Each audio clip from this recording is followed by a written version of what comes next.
ਦੋਸਤੋ ਸਤਿ ਸ਼੍ਰੀ ਅਕਾਲ।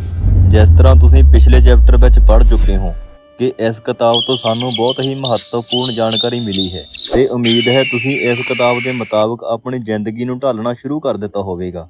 Chapter number 2 ਵਿੱਚ ਸਾਨੂੰ ਪਹਿਲੇ ਚੈਪਟਰ ਨਾਲੋਂ ਵੀ ਬਹੁਤ ਜ਼ਿਆਦਾ ਮਹੱਤਵਪੂਰਨ ਜਾਣਕਾਰੀ ਪ੍ਰਾਪਤ ਹੁੰਦੀ ਹੈ। ਇਸ ਕਿਤਾਬ ਨੂੰ ਇੱਕ ਚੈਪਟਰ ਕਰਕੇ ਪੜ੍ਹ ਕੇ ਲੱਖਾਂ ਲੋਕਾਂ ਨੇ ਆਪਣੀ ਜ਼ਿੰਦਗੀ ਨੂੰ ਚੰਗੀ ਸੇਧ ਦਿੱਤੀ ਹੈ। ਪੂਰੀ ਕਿਤਾਬ ਸੁਣਨ ਲਈ ਚੈਨਲ ਨੂੰ ਸਬਸਕ੍ਰਾਈਬ, ਵੀਡੀਓ ਨੂੰ ਲਾਈਕ ਅਤੇ ਸ਼ੇਅਰ ਜ਼ਰੂਰ ਕਰ ਦੇਣਾ ਜੀ। ਸੋ ਆਪ ਦੇ ਸਨਮੁਖ ਹਾਜ਼ਰ ਹੈ ਚੈਪਟਰ ਨੰਬਰ 2 ਸਫਲਤਾ।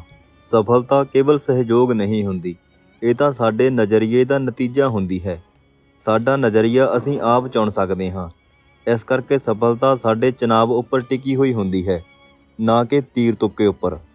ਜ਼ਿਆਦਾਤਰ ਮੂਰਖ ਲੋਕ ਕਿਸੇ ਲਾਟਰੀ ਲੱਗਣ ਦਾ ਇੰਤਜ਼ਾਰ ਕਰਦੇ ਰਹਿੰਦੇ ਹਨ, ਪਰ ਕੀ ਉਸ ਨਾਲ ਸਫਲਤਾ ਮਿਲ ਸਕਦੀ ਹੈ? ਇੱਕ ਪਾਦਰੀ ਆਪਣੀ ਗੱਡੀ ਰਾਹੀਂ ਕਿਤੇ ਜਾ ਰਿਹਾ ਸੀ ਅਤੇ ਰਸਤੇ ਵਿੱਚ ਉਸਨੇ ਇੱਕ ਬਹੁਤ ਹੀ ਖੂਬਸੂਰਤ ਖੇਤ ਦੇਖਿਆ। ਚੰਗੀ ਭਰਪੂਰ ਫਸਲ ਦੇਖ ਕੇ ਪ੍ਰਸ਼ੰਸਾ ਕਰਨ ਲਈ ਉਹ ਅੱਗੇ ਵਧਿਆ। ਕਿਸਾਨ ਖੇਤ ਵਿੱਚ ਆਪਣਾ ਟਰੈਕਟਰ ਚਲਾ ਰਿਹਾ ਸੀ ਤੇ ਉਸਨੇ ਆਪਣਾ ਟਰੈਕਟਰ ਪਾਦਰੀ ਵੱਲ ਲਿਆਂਦਾ। ਜਦ ਉਹ ਕਿਸਾਨ ਪਾਦਰੀ ਕੋਲ ਪਹੁੰਚਿਆ ਤੇ ਪਾਦਰੀ ਨੇ ਕਿਹਾ, ਇੰਨਾ ਵਧੀਆ ਖੇਤ ਦੇ ਕੇ ਰੱਬ ਨੇ ਤੇਰੇ ਉੱਪਰ ਬਹੁਤ ਮਿਹਰ ਕੀਤੀ ਹੈ, ਤੈਨੂੰ ਉਸ ਵਾਸਤੇ ਰੱਬ ਦਾ ਸ਼ੁਕਰਗੁਜ਼ਾਰ ਹੋਣਾ ਚਾਹੀਦਾ ਹੈ। ਕਿਸਾਨ ਨੇ ਕਿਹਾ, ਜੀ ਹਾਂ, ਰੱਬ ਨੇ ਮੈਨੂੰ ਇੰਨਾ ਸੋਹਣਾ ਖੇਤ ਬਖਸ਼ ਕੇ ਮੇਰੇ ਤੇ ਬਹੁਤ ਮਿਹਰ ਕੀਤੀ ਹੈ ਤੇ ਮੈਂ ਇਸ ਦੇ ਲਈ ਉਸ ਦਾ ਸ਼ੁਕਰਗੁਜ਼ਾਰ ਹਾਂ। ਪਰ ਤੁਹਾਨੂੰ ਇਹ ਖੇਤ ਤਦ ਵੇਖਣਾ ਚਾਹੀਦਾ ਸੀ ਜਦੋਂ ਪੂਰੇ ਦਾ ਪੂਰਾ ਖੇਤ ਰੱਬ ਕੋਲ ਹੀ ਸੀ, ਰੱਬ ਨੇ ਆਪਣੇ ਹੱਥਾਂ ਵਿੱਚ ਰੱਖਿਆ ਹੋਇਆ ਸੀ। ਇਸ ਤਰ੍ਹਾਂ ਕਿਵੇਂ ਹੋ ਸਕਦਾ ਹੈ ਜਦੋਂ ਇੱਕ ਵਿਅਕਤੀ ਸਫਲਤਾ ਤੋਂ ਬਾਅਦ ਦੂਜੀ ਸਫਲਤਾ ਪ੍ਰਾਪਤ ਕਰਦਾ ਚਲਿਆ ਜਾਂਦਾ ਹੈ, ਜਦਕਿ ਦੂਜਾ ਸਿਰਫ ਸਫਲਤਾ ਨੂੰ ਪ੍ਰਾਪਤ ਕਰਨ ਦੀ ਤਿਆਰੀ ਵਿੱਚ ਹੀ ਲੱਗਿਆ ਰਹਿੰਦਾ ਹੈ? ਕਿਸ ਤਰ੍ਹਾਂ ਇੱਕ ਆਦਮੀ ਜ਼ਿੰਦਗੀ ਵਿੱਚ ਇੱਕ ਤੋਂ ਬਾਅਦ ਦੂਸਰੀ ਮੁਸੀਬਤ ਦਾ ਸਾਹਮਣਾ ਕਰਕੇ ਆਪਣੇ ਉਦੇਸ਼ ਦੀ ਪ੍ਰਾਪਤੀ ਕਰ ਲੈਂਦਾ ਹੈ, ਜਦਕਿ ਦੂਸਰਾ ਸਿਰਫ ਜੱਦੋ-ਜਹਿਦ ਹੀ ਕਰਦਾ ਰਹਿ ਜਾਂਦਾ ਹੈ ਅਤੇ ਕਿਸੇ ਨਤੀਜੇ ਤੇ ਨਹੀਂ ਪਹੁੰਚ ਪਾਉਂਦਾ। ਜੇਕਰ ਇਹਨਾਂ ਪ੍ਰਸ਼ਨਾਂ ਦੇ ਉੱਤਰ ਪਾਠਕ੍ਰਮ ਦਾ ਹਿੱਸਾ ਬਣਾ ਦਿੱਤੇ ਜਾਣ ਤਾਂ ਇਹ ਸਿੱਖਿਆ ਪ੍ਰਣਾਲੀ ਵਿੱਚ ਕ੍ਰਾਂਤੀ ਲਿਆ ਦੇਣਗੇ। ਅਸਾਧਾਰਨ ਬੰਦਾ ਹਮੇਸ਼ਾ ਮੌਕੇ ਦੀ ਤਲਾਸ਼ ਵਿੱਚ ਰਹਿੰਦਾ ਹੈ, ਜਦਕਿ ਸਧਾਰਨ ਬੰਦਾ ਸੁਰੱਖਿਆ ਦੀ ਤਲਾਸ਼ ਵਿੱਚ। ਸਾਨੂੰ ਜ਼ਰੂਰਤ ਹੈ ਕਿ ਅਸੀਂ ਆਪਣੇ ਦਿਮਾਗ ਵਿੱਚ ਇਹ ਗੱਲ ਬਿਠਾ ਕੇ ਰੱਖੀਏ ਕਿ ਸਾਨੂੰ ਕੀ ਚਾਹੀਦਾ ਹੈ, ਬਜਾਏ ਇਸ ਦੇ ਕਿ ਸਾਨੂੰ ਕੀ ਨਹੀਂ ਚਾਹੀਦਾ। ਸਫਲਤਾ ਕੀ ਹੈ? ਸਫਲਤਾ ਅਤੇ ਅਸਫਲਤਾ ਦੇ ਵਿਸ਼ੇ ਉੱਪਰ ਹੁਣ ਤੱਕ ਬਹੁਤ ਖੋਜ ਹੋ ਚੁੱਕੀ ਹੈ। ਸਾਨੂੰ ਜ਼ਰੂਰਤ ਹੈ ਤਾਂ ਇਤਿਹਾਸ ਤੋਂ ਕੁਝ ਸਿੱਖਣ ਦੀ। ਜਦੋਂ ਅਸੀਂ ਸਫਲ ਵਿਅਕਤੀਆਂ ਦੀਆਂ ਜੀਵਨੀਆਂ ਦਾ ਅਧਿਐਨ ਕਰਦੇ ਹਾਂ ਤਾਂ ਸਾਨੂੰ ਪਤਾ ਚੱਲਦਾ ਹੈ ਕਿ ਉਹਨਾਂ ਸਾਰਿਆਂ ਵਿੱਚ ਕੁਝ ਨਿਸ਼ਚਿਤ ਗੁਣ ਜ਼ਰੂਰ ਸਨ, ਭਾਵੇਂ ਉਹ ਕਿਸੇ ਵੀ ਕਲਾ ਦੇ ਰਹੇ ਹੋਣ। ਸਫਲਤਾ ਆਪਣੇ ਪਿੱਛੇ ਸੰਕੇਤ ਛੱਡ ਦਿੰਦੀ ਹੈ ਤੇ ਜੇ ਅਸੀਂ ਉਹਨਾਂ ਨੂੰ ਪਹਿਚਾਣ ਲੈਂਦੇ ਹਾਂ ਤੇ ਸਫਲ ਵਿਅਕਤੀ ਦੀਆਂ ਖੂਬੀਆਂ ਨੂੰ ਅਪਣਾ ਲੈਂਦੇ ਹਾਂ, ਤਦ ਅਸੀਂ ਵੀ ਸਫਲ ਵਿਅਕਤੀ ਬਣ ਜਾਵਾਂਗੇ। ਠੀਕ ਇਸੇ ਤਰ੍ਹਾਂ ਸਾਰੇ ਅਸਫਲ ਵਿਅਕਤੀਆਂ ਵਿੱਚ ਵੀ ਕੁਝ ਖਾਸ ਦੁਰਗੁਣ ਸਮਾਨ ਹੁੰਦੇ ਹਨ। ਜੇ ਅਸੀਂ ਉਹਨਾਂ ਲੋਕਾਂ ਦੇ ਦੁਰਗੁਣਾਂ ਤੋਂ ਦੂਰ ਰਹਾਂਗੇ ਤਾਂ ਅਸੀਂ ਅਸਫਲ ਨਹੀਂ ਹੋ ਸਕਦੇ। ਸਫਲਤਾ ਕੋਈ ਰਹੱਸ ਨਹੀਂ ਹੈ, ਪਰ ਕੁਝ ਬੁਨਿਆਦੀ ਨਿਯਮਾਂ ਦਾ ਲਗਾਤਾਰ ਪਾਲਣ ਕਰਨ ਦਾ ਹੀ ਪਰਿਣਾਮ ਹੈ। ਇਹਦਾ ਉਲਟਾ ਵੀ ਇੰਨਾ ਹੀ ਸੱਚ ਹੈ।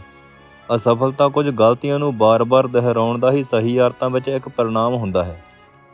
ਇਹ ਸਭ ਸੁਣਨ ਵਿੱਚ ਬਹੁਤ ਆਸਾਨ ਲੱਗਦਾ ਹੈ, ਪਰ ਅਸਲੀਅਤ ਇਹ ਹੈ ਕਿ ਜ਼ਿਆਦਾਤਰ ਸੱਚਾਈਆਂ ਬੜੀਆਂ ਆਸਾਨ ਹੁੰਦੀਆਂ ਹਨ। ਮੈਂ ਇਹ ਨਹੀਂ ਕਹਿ ਰਿਹਾ ਕਿ ਉਹ ਸੌਖੀਆਂ ਹਨ, ਪਰ ਉਹ ਨਿਸ਼ਚਿਤ ਹੀ ਆਸਾਨ ਹਨ।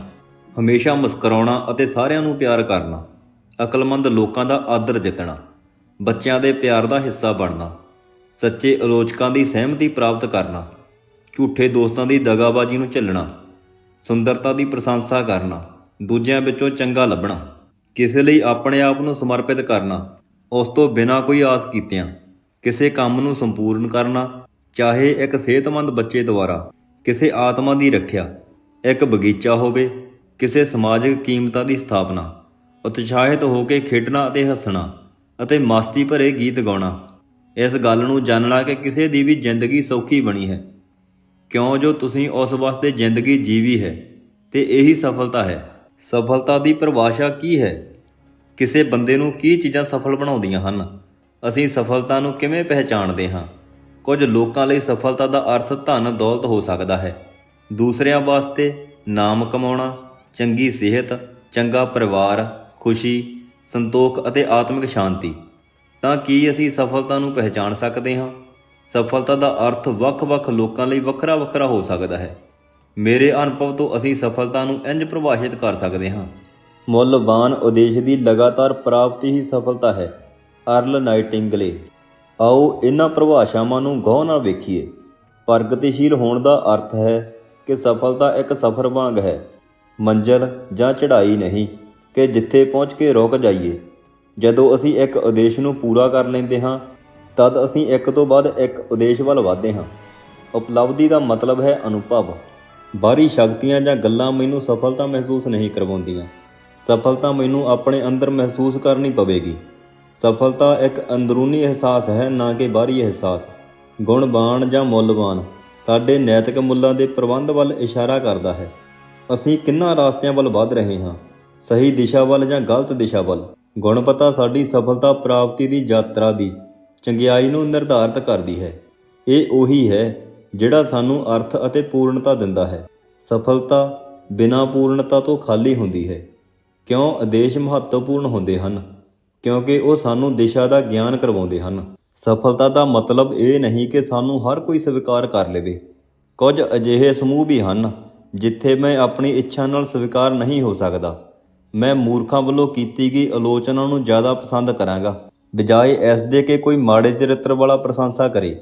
ਮੈਂ ਸਫਲਤਾ ਨੂੰ ਚੰਗੀ ਕਿਸਮਤ ਦੇ ਪ੍ਰਗਟਾਵੇ ਦੇ ਰੂਪ ਵਿੱਚ ਪਰਿਭਾਸ਼ਿਤ ਕਰਦਾ ਹਾਂ, ਜਿਹੜੀ ਕਿ ਕਰਮਵਾਰ, ਪ੍ਰੇਰਨਾ, ਅਭਿਲਾਸ਼ਾ, ਨਿਰਾਸ਼ਾ ਅਤੇ ਮਿਹਨਤ ਦਾ ਹੀ ਪਰਿਣਾਮ ਹੈ।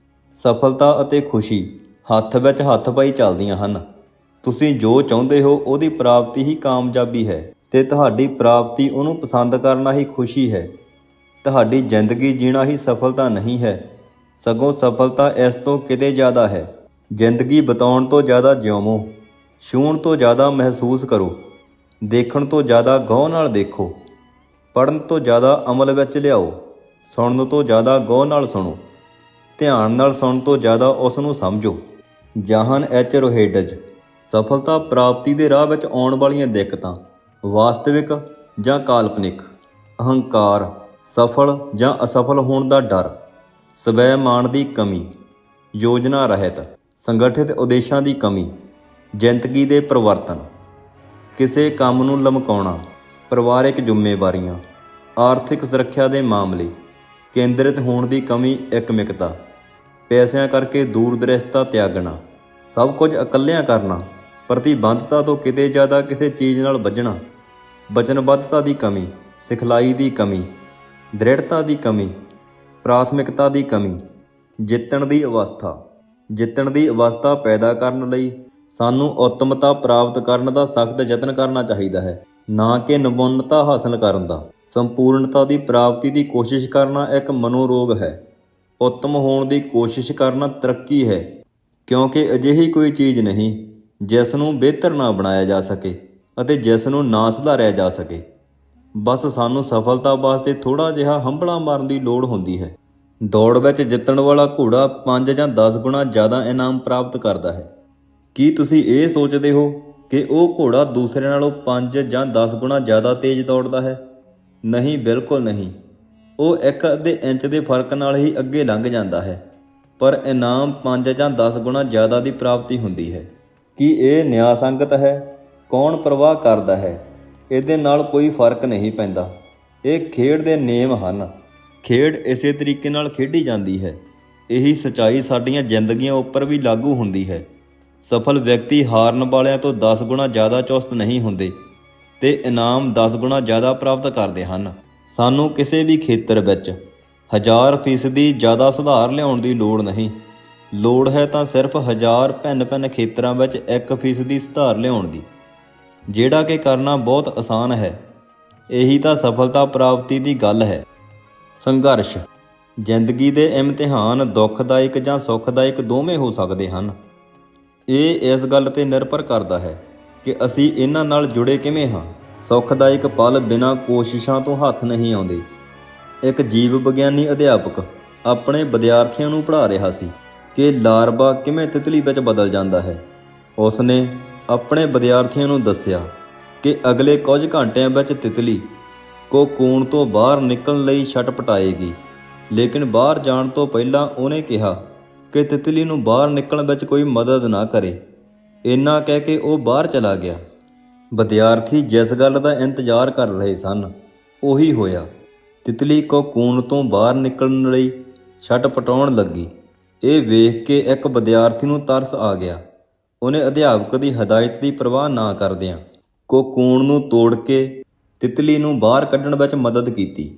ਉਸ ਦੇ ਵਾਸਤੇ ਤਿਤਲੀ ਨੂੰ ਜ਼ਿਆਦਾ ਸੰਘਰਸ਼ ਨਹੀਂ ਕਰਨਾ ਪਿਆ, ਪਰ ਨਿਕਲਣ ਤੋਂ ਥੋੜ੍ਹੀ ਦੇਰ ਬਾਅਦ ਹੀ ਉਹ ਮਰ ਗਈ।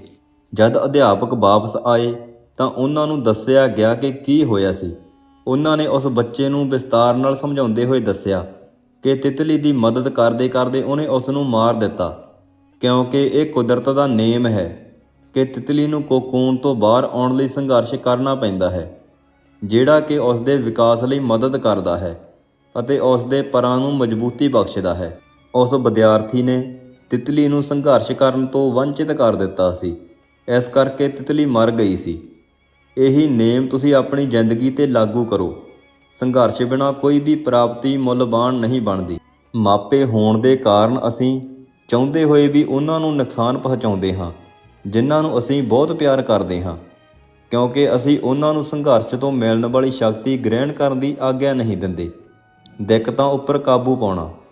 ਜਿਨ੍ਹਾਂ ਲੋਕਾਂ ਨੇ ਮੁਸੀਬਤ 'ਤੇ ਕਾਬੂ ਪਾਇਆ ਹੈ ਉਹ ਉਹਨਾਂ ਲੋਕਾਂ ਨਾਲੋਂ ਜ਼ਿਆਦਾ ਸੁਰੱਖਿਅਤ ਹਨ ਜਿਨ੍ਹਾਂ ਨੇ ਮੁਸੀਬਤ ਦਾ ਕਦੇ ਸਾਹਮਣਾ ਨਹੀਂ ਕੀਤਾ।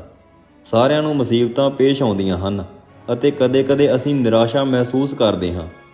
ਜ਼ਿਆਦਾਤਰ ਲੋਕ ਨਿਰਾਸ਼ ਹੋ ਜਾਂਦੇ ਹਨ, ਪਰ ਜੇਤੂ ਕਦੇ ਆਪਣਾ ਦਿਲ ਨਹੀਂ ਛੱਡਦੇ ਅਤੇ ਇਹਦਾ ਇੱਕੋ ਹੀ ਜਵਾਬ ਹੈ, ਹਿੰਮਤ ਨਾ ਹਾਰਨਾ।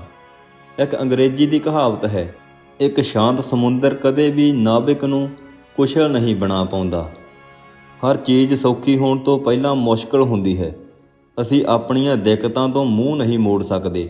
ਹਾਰਨ ਵਾਲੇ ਹੀ ਮੈਦਾਨ ਛੱਡ ਕੇ ਨੱਠ ਜਾਂਦੇ ਹਨ ਅਤੇ ਲੜਨ ਵਾਲੇ ਆਪਣੀ ਸੋਚ ਨੂੰ ਤਿਆਗ ਦਿੰਦੇ ਹਨ। ਖੁਦਕੁਸ਼ੀ ਇੱਕ ਥੋੜ੍ਹੇ ਚਿਰ ਦੀ ਸਮੱਸਿਆ ਦਾ ਸਥਾਈ ਹੱਲ ਹੈ। ਐਬੀਗੇਲ ਬੇਨ ਬੁਰੇਨ। ਸਫਲਤਾ ਦਾ ਮਾਪਦੰਡ ਕੀ ਹੈ? ਸੱਚੀ ਸਫਲਤਾ ਇਸ ਅਹਿਸਾਸ ਤੋਂ ਆਕੀ ਜਾਂਦੀ ਹੈ ਕਿ ਕੀ ਤੁਸੀਂ ਜਾਣਦੇ ਹੋ ਕਿ ਤੁਸੀਂ ਕਿਸੇ ਕੰਮ ਨੂੰ ਬਹੁਤ ਵਧੀਆ ਕੀਤਾ ਹੈ ਅਤੇ ਆਪਣੇ ਉਦੇਸ਼ ਦੀ ਪ੍ਰਾਪਤੀ ਕਰ ਲਈ ਹੈ। ਸਾਡਾ ਜ਼ਿੰਦਗੀ ਵਿੱਚ ਕੀ ਰੁਤਬਾ ਹੈ, ਇਸ ਨਾਲ ਸਫਲਤਾ ਆਕੀ ਨਹੀਂ ਜਾ ਸਕਦੀ, ਬਲਕਿ ਅਸੀਂ ਇਸ ਦੇ ਰਾਹ ਵਿੱਚ ਆਉਣ ਵਾਲੀਆਂ ਮੁਸ਼ਕਲਾਂ ਨਾਲ ਕਿਵੇਂ ਨਜਿੱਠਦੇ ਹਾਂ, ਇਸ ਨਾਲ ਮਾਪੀ ਜਾਂਦੀ ਹੈ। ਸਫਲਤਾ ਇਸ ਗੱਲ ਨਾਲ ਨਿਰਧਾਰਤ ਨਹੀਂ ਕੀਤੀ ਜਾਂਦੀ ਕਿ ਦੂਸਰਿਆਂ ਦੀ ਤੁਲਨਾ ਵਿੱਚ ਅਸੀਂ ਕੀ ਕਰ ਰਹੇ ਹਾਂ, ਸਗੋਂ ਇਸ ਗੱਲ 'ਤੇ ਨਿਰਭਰ ਕਰਦੀ ਹੈ ਕਿ ਅਸੀਂ ਕੀ ਕਰਨ ਦੇ ਯੋਗ ਹਾਂ। ਸਫਲ ਵਿਅਕਤੀ ਆਪਣੇ ਆਪ ਨਾਲ ਹੀ ਮੁਕਾਬਲਾ ਕਰਦੇ ਹਨ। ਉਹ ਆਪਣੇ ਹੀ ਰਿਕਾਰਡ ਆਪ ਤੋੜਦੇ ਹਨ ਅਤੇ ਕੰਮ ਵਿੱਚ ਲਗਭਗ ਸੁਧਾਰ ਲਿਆਉਂਦੇ ਹਨ। ਸਫਲਤਾ ਇਸ ਗੱਲ ਤੋਂ ਨਹੀਂ ਮਾਪੀ ਜਾ ਸਕਦੀ ਕਿ ਅਸੀਂ ਆਪਣੀ ਜ਼ਿੰਦਗੀ ਵਿੱਚ ਕਿਵੇਂ ਉੱਚਾ ਉੱਠਦੇ ਹਾਂ, ਸਗੋਂ ਇਸ ਗੱਲ 'ਤੇ ਨਿਰਭਰ ਕਰਦੀ ਹੈ ਕਿ ਅਸੀਂ ਡਿੱਗ ਕੇ ਕਿੰਨੀ ਵਾਰ ਉੱਪਰ ਉੱਠਦੇ ਹਾਂ। ਇਹ ਡਿੱਗ ਕੇ ਉੱਪਰ ਉੱਠਣ ਦੀ ਯੋਗਤਾ ਹੈ ਜਿਹੜੀ ਸਫਲਤਾ ਨਿਰਧਾਰਤ ਕਰਦੀ ਹੈ। ਹਰ ਇੱਕ ਸਫਲ ਕਹਾਣੀ ਇੱਕ ਮਹਾਨ ਹਾਰ ਦੀ ਕਹਾਣੀ ਵੀ ਹੁੰਦੀ ਹੈ। ਅਸਫਲਤਾ ਹੀ ਸਫਲਤਾ ਦਾ ਇੱਕ ਵੱਡਾ ਰਾਹ ਹੈ। ਟਾਮ ਬੈਟਸਨ ਸੀਨੀਅਰ ਨੇ ਕਿਹਾ ਹੈ ਕਿ ਜੇ ਤੁਸੀਂ ਸਫਲ ਹੋਣਾ ਚਾਹੁੰਦੇ ਹੋ ਤਾਂ ਆਪਣੀ ਅਸਫਲਤਾ ਦੀ ਦਰ ਦੁੱਗਣੀ ਕਰ ਦਿਓ। ਜੇ ਤੁਸੀਂ ਇਤਿਹਾਸ ਨੂੰ ਪੜ੍ਹੋ ਤਾਂ ਤੁਹਾਨੂੰ ਪਤਾ ਲੱਗੇਗਾ ਕਿ ਸਫਲਤਾ ਦੀਆਂ ਸਾਰੀਆਂ ਕਹਾਣੀਆਂ ਮਹਾਨ ਅਸਫਲਤਾ ਦੀਆਂ ਵੀ ਕਹਾਣੀਆਂ ਹਨ, ਪਰ ਲੋਕ ਅਸਫਲਤਾਵਾਂ ਨੂੰ ਨਹੀਂ ਦੇਖਦੇ। ਉਹ ਤਸਵੀਰ ਦਾ ਇੱਕ ਪਾਸਾ ਹੀ ਦੇਖਦੇ ਹਨ ਅਤੇ ਕਹਿੰਦੇ ਹਨ ਕਿ ਉਹ ਬੰਦਾ ਭਾਗਸ਼ਾਲੀ ਸੀ, ਉਹ ਬੰਦਾ ਠੀਕ ਵੇਲੇ ਠੀਕ ਥਾਂ 'ਤੇ ਰਿਹਾ ਹੋਵੇਗਾ। ਆਓ ਮੈਂ ਤੁਹਾਨੂੰ ਅਜਿਹੇ ਕਿਸੇ ਬੰਦੇ ਦੀ ਜ਼ਿੰਦਗੀ ਅਤੇ ਇਤਿਹਾਸ ਬਾਰੇ ਕਹਾਣੀ ਸੁਣਾਉਣਾ ਚਾਹਾਂਗਾ। ਇਹ ਆਦਮੀ 21 ਸਾਲ ਦੀ ਉਮਰ ਵਿੱਚ ਆਪਣੇ ਵਪਾਰ ਵਿੱਚ ਹਾਰ ਗਿਆ ਸੀ। 22 ਸਾਲ ਦੀ ਉਮਰ ਵਿੱਚ ਇੱਕ ਚੁਣਾਵ ਵਿੱਚ ਹਾਰ ਗਿਆ ਅਤੇ 24 ਸਾਲ ਦੀ ਉਮਰ ਵਿੱਚ ਉਹ ਫਿਰ ਮੁੜ ਵਪਾਰ ਵਿੱਚ ਨਾਕਾਮਯਾਬ ਹੋਇਆ। 26 ਸਾਲ ਦੀ ਉਮਰ ਵਿੱਚ ਉਸ ਦੀ ਮਹਿਬੂਬਾ ਦੀ ਮੌਤ ਹੋ ਗਈ। 27 ਸਾਲ ਦੀ ਉਮਰ ਵਿੱਚ ਆਪਣਾ ਦਿਮਾਗੀ ਸੰਤੁਲਨ ਗਵਾ ਬੈਠਾ। 34 ਸਾਲ ਦੀ ਉਮਰ ਵਿੱਚ ਕਾਂਗਰਸ ਵੱਲੋਂ ਲੜੇ ਗਏ ਇੱਕ ਚੁਣਾਵ ਵਿੱਚ ਹਾਰ ਗਿਆ। 45 ਸਾਲ ਦੀ ਉਮਰ ਵਿੱਚ ਸੈਨੇਟ ਦਾ ਚੁਣਾਵ ਹਾਰ ਗਿਆ। 47 ਸਾਲ ਦੀ ਉਮਰ ਵਿੱਚ ਉਪ ਰਾਸ਼ਟਰਪਤੀ ਦੇ ਚੁਣਾਵ ਜਿੱਤਣ ਦੇ ਯਤਨ ਵਿੱਚ ਅਸਫਲ ਰਿਹਾ। ਫਿਰ 49 ਸਾਲ ਦੀ ਉਮਰ ਵਿੱਚ ਉਹ ਸੈਨੇਟ ਦਾ ਚੁਣਾਵ ਹਾਰ ਗਿਆ ਅਤੇ 52 ਸਾਲ ਦੀ ਉਮਰ ਵਿੱਚ ਅਮਰੀਕਾ ਦਾ ਰਾਸ਼ਟਰਪਤੀ ਚੁਣ ਹੀ ਲਿਆ ਗਿਆ। ਇਹ ਬੰਦਾ ਇਬਰਾਹਿਮ ਲਿੰਕਨ ਸੀ। ਕੀ ਤੁਸੀਂ ਇਸ ਨੂੰ ਅਸਫਲ ਵਿਅਕਤੀ ਕਹੋਗੇ? ਉਹ ਲਗਾਤਾਰ ਹਾਰ ਤੋਂ ਨਿਰਾਸ਼ ਹੋ ਸਕਦੇ ਸਨ ਤੇ ਮੈਦਾਨ ਛੱਡ ਸਕਦੇ ਸਨ, ਪਰ ਲਿੰਕਨ ਵਾਸਤੇ ਹਾਰ ਇੱਕ ਪਲ ਦੀ ਵਾਅਦਾ ਸੀ, ਕਿਸੇ ਅੰਤ ਦਾ ਨਾਮ ਨਹੀਂ ਸੀ। 1913 ਵਿੱਚ ਲੀਡੀ ਫਰੇਸਟ, ਜੋ ਟਰਾਊਡ ਟਿਊਬ ਦਾ ਖੋਜੀ ਸੀ, ਉਸ ਉੱਪਰ ਇੱਕ ਜ਼ਿਲ੍ਹਾ ਵਕੀਲ ਨੇ ਇਹ ਇਲਜ਼ਾਮ ਲਗਾਇਆ ਕਿ ਫਰੇਸਟ ਨੇ ਅਟਲਾਂਟਿਕ ਦੇ ਇੱਕ ਕੋਨੇ ਤੋਂ ਦੂਜੇ ਕੋਨੇ ਤੱਕ ਆਵਾਜ਼ ਪਹੁੰਚਾਉਣ ਦਾ ਦਾਅਵਾ ਕਰਕੇ ਜਨਤਾ ਨੂੰ ਗਮਰਾਹ ਕੀਤਾ ਹੈ ਅਤੇ ਧੋਖੇ ਨਾਲ ਲੋਕਾਂ ਨੂੰ ਆਪਣੀ ਕੰਪਨੀ ਦੇ ਸ਼ੇਅਰ ਖਰੀਦਣ ਲਈ ਕਿਹਾ ਹੈ। ਸਮਾਜ ਵਿੱਚ ਉਹਦੀ ਬੁਰਾਈ ਕੀਤੀ ਗਈ। ਜਰਾ ਸੋਚੋ ਕਿ ਜੇ ਫਰੇਸਟ ਨੇ ਇਹ ਖੋਜ ਨਾ ਕੀਤੀ ਹੁੰਦੀ ਤਾਂ ਅੱਜ ਅਸੀਂ ਕਿੱਥੇ ਹੁੰਦੇ। 10 ਦਸੰਬਰ 1903 ਨੂੰ ਨਿਊਯਾਰਕ ਟਾਈਮਜ਼ ਦੇ ਸੰਪਾਦਕੀ ਲੇਖਕ ਨੇ ਰਾਈਟ ਬ੍ਰਦਰਜ਼ ਦੀ ਅਕਲਮੰਦੀ ਉੱਪਰ ਹੀ ਪ੍ਰਸ਼ਨ ਚਿੰਨ੍ਹ ਲਗਾ ਦਿੱਤਾ, ਜਿਹੜੇ ਕਿ ਇੱਕ ਅਜਿਹੀ ਮਸ਼ੀਨ ਦੀ ਖੋਜ ਕਰਨ ਦਾ ਯਤਨ ਕਰ ਰਹੇ ਸਨ ਜਿਹੜੀ ਕਿ ਹਵਾ ਤੋਂ ਭਾਰੀ ਹੋਵੇਗੀ ਪਰ ਉਹ ਉੱਡ ਸਕੇਗੀ। ਇੱਕ ਹਫ਼ਤੇ ਬਾਅਦ ਕਿੱਟੀ ਹਾਕ ਵਿੱਚ ਰਾਈਟ ਬ੍ਰਦਰਜ਼ ਨੇ ਆਪਣੀ ਉਡਾਨ ਭਰੀ। ਕਰਨਲ ਸੈਂਡਰਸ, ਜਿਹੜਾ ਕਿ 65 ਸਾਲਾਂ ਦਾ ਸੀ, ਉਸ ਦੇ ਕੋਲ ਇੱਕ ਪੁਰਾਣੀ ਕਾਰ ਸੀ ਅਤੇ ਸਮਾਜਿਕ ਸੁਰੱਖਿਆ ਤੋਂ ਮਿਲੇ ਕੇਵਲ $100 ਸਨ। ਉਸ ਨੇ ਇੰਨੇ ਪੈਸੇ ਤੇ ਕਾਰ ਨਾਲ ਹੀ ਕੁਝ ਕਰਨ ਬਾਰੇ ਸੋਚਿਆ। ਉਸ ਨੂੰ ਆਪਣੀ ਮਾਂ ਦੁਆਰਾ ਦੱਸੀ ਗਈ ਖਾਣਾ ਬਣਾਉਣ ਦੀ ਇੱਕ ਵਿਧੀ ਯਾਦ ਸੀ। ਉਹ ਉਹੀ ਚੀਜ਼ ਬਣਾ ਕੇ ਵੇਚਣ ਲਈ ਚੱਲ ਪਿਆ। ਕੀ ਤੁਸੀਂ ਜਾਣਦੇ ਹੋ ਕਿ ਉਸ ਨੂੰ ਕਿੰਨੇ ਦਰਵਾਜ਼ਿਆਂ 'ਤੇ ਦਸਤਕ ਦੇਣੀ ਪਈ? ਉਹਨੇ ਲਗਭਗ 1000 ਦਰਵਾਜ਼ੇ ਖੜਕਾਏ, ਤਦ ਕਿਤੇ ਜਾ ਕੇ ਉਸ ਨੂੰ ਪਹਿਲਾ ਖਰੀਦਦਾਰ ਮਿਲਿਆ। ਸਾਡੇ ਵਿੱਚ ਜ਼ਿਆਦਾਤਰ ਲੋਕ 3 ਵਾਰ, 10 ਵਾਰ ਜਾਂ 100 ਵਾਰ ਕੋਸ਼ਿਸ਼ ਕਰਦੇ ਹਨ ਅਤੇ ਹਾਰ ਮੰਨ ਲੈਂਦੇ ਹਨ ਤੇ ਕਹਿੰਦੇ ਹਨ ਕਿ ਅਸੀਂ ਜਿੰਨਾ ਕਰ ਸਕਦੇ ਸੀ ਅਸੀਂ ਕੀਤਾ। ਅੱਜ ਉਹੀ ਬੰਦਾ ਦੁਨੀਆ ਭਰ ਵਿੱਚ ਕੈਂਟਕੀ ਫਰਾਈਡ ਚਿਕਨ ਦੇ ਨਾਮ ਨਾਲ ਪ੍ਰਸਿੱਧ ਹੈ ਅਤੇ ਜਿਸ ਨੂੰ KFC ਵੀ ਕਿਹਾ ਜਾਂਦਾ ਹੈ। ਜਦੋਂ ਕਾਰਟੂਨਿਸਟ ਵਾਲਟ ਡਿਜ਼ਨੀ ਜਵਾਨ ਹੁੰਦਾ ਸੀ ਤਦ ਉਹਨੂੰ ਅਖਬਾਰ ਸੰਪਾਦਕਾਂ ਵੱਲੋਂ ਕਈ ਵਾਰ ਨਾ ਸੁਣਨੀ ਪਈ ਸੀ, ਕਿਉਂ ਜੋ ਉਹਨਾਂ ਦਾ ਕਹਿਣਾ ਸੀ ਕਿ ਉਹਦੇ ਕੋਲ ਕੋਈ ਗੁਣ ਨਹੀਂ ਹੈ। ਇੱਕ ਵਾਰੀ ਇੱਕ ਚਰਚ ਪ੍ਰਚਾਰਕ ਨੇ ਇੱਕ ਚਰਚ ਵਿੱਚ ਉਹਨੂੰ ਕੁਝ ਕਾਰਟੂਨ ਬਣਾਉਣ ਲਈ ਕਿਰਾਏ 'ਤੇ ਲੈ ਲਿਆ। ਡਿਜ਼ਨੀ ਚੂਹਿਆਂ ਨਾਲ ਭਰੇ ਇੱਕ ਕਮਰੇ ਵਿੱਚ ਚਰਚ ਦੇ ਨੇੜੇ ਆਪਣੇ ਕੰਮ ਵਿੱਚ ਰੁੱਝਾ ਹੋਇਆ ਸੀ। ਜਦੋਂ ਉਹਨੇ ਇੱਕ ਨਿੱਕੇ ਜਿਹੇ ਚੂਹੇ ਨੂੰ ਵੇਖਿਆ ਤਾਂ ਉਹ ਉਸ ਨੂੰ ਵੇਖ ਕੇ ਕਾਰਟੂਨ ਬਣਾਉਣ ਲਈ ਪ੍ਰੇਰਿਤ ਹੋਇਆ ਤੇ ਇਹੀ ਮਿੱਕੀ ਮਾਊਸ ਲੜੀ ਦੀ ਸ਼ੁਰੂਆਤ ਸੀ। ਸਫਲ ਲੋਕ ਕੋਈ ਮਹਾਨ ਕੰਮ ਨਹੀਂ ਕਰਦੇ, ਸਗੋਂ ਉਹ ਤਾਂ ਛੋਟੇ ਕੰਮਾਂ ਨੂੰ ਹੀ ਮਹਾਨ ਤਰੀਕਿਆਂ ਨਾਲ ਕਰਦੇ ਹਨ। ਇੱਕ ਦਿਨ ਥੋੜ੍ਹਾ ਉੱਚਾ ਸੁਣਨ ਵਾਲਾ 4 ਸਾਲਾਂ ਦਾ ਬੱਚਾ ਆਪਣੇ ਅਧਿਆਪਕ ਵੱਲੋਂ ਦਿੱਤੀ ਗਈ ਸੂਚਨਾ ਲੈ ਕੇ ਘਰ ਆਇਆ। ਇਹਦੇ ਵਿੱਚ ਲਿਖਿਆ ਸੀ, ਤੁਹਾਡਾ ਟੌਮੀ ਬੜਾ ਮੂਰਖ ਹੈ, ਉਹ ਕੁਝ ਨਹੀਂ ਸਿੱਖ ਸਕਦਾ, ਉਸ ਨੂੰ ਸਕੂਲ ਤੋਂ ਕਢਵਾ ਲਵੋ।